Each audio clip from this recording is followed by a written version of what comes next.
Our customers can expect what they're already seeing from us. They've had relationships with these shops for 20, 30 years. They know the people that are in those shops. None of that changes when it becomes a Main Street Auto Shop. It's still a pillar of that community. What's new is that it's backed by a pretty large business that's pretty innovative, and it has a very strong team here that focuses every day on customer service. That's a very unique thing that I don't think anybody in the automotive industry is doing.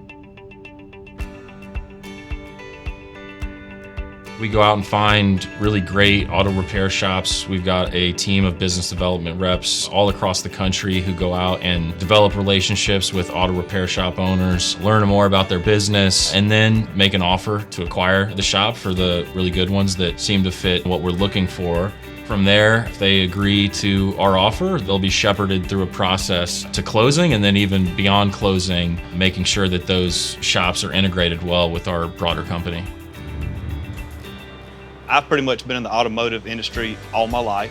I had no intentions of ever selling my business, but to sell a business and then come back to work for them and be treated the way I'm treated on a daily basis made it worth it 100%. We want to make sure that we're preserving the relationships that have been built with the teammates at the shops, the customers at the shops, and all of the communities that they serve.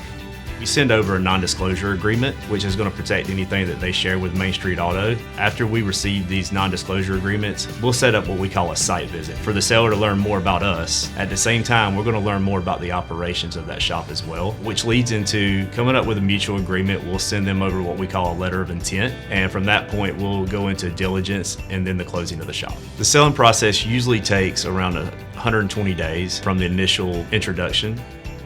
Our bread and butter is taking that independently owned auto repair shop, making very clear to the owner that we're going to be good stewards of their legacy, and that we're going to take great care of their employees and their customers. And that's exactly what we do. And they see that day in and day out. We try to keep any connections that they have to the community in terms of sponsorships. We keep all the people. We are only buying shops and bringing shops into the company here that are the best in the communities, and they're doing something right. And there's a lot of magic there that we want to keep. And it takes a lot of work, takes a lot of intentionality, and that's something that we focus on a lot. Main Street Automotive, they treat customers, they treat employees, they treat everybody. Everybody feels like family here.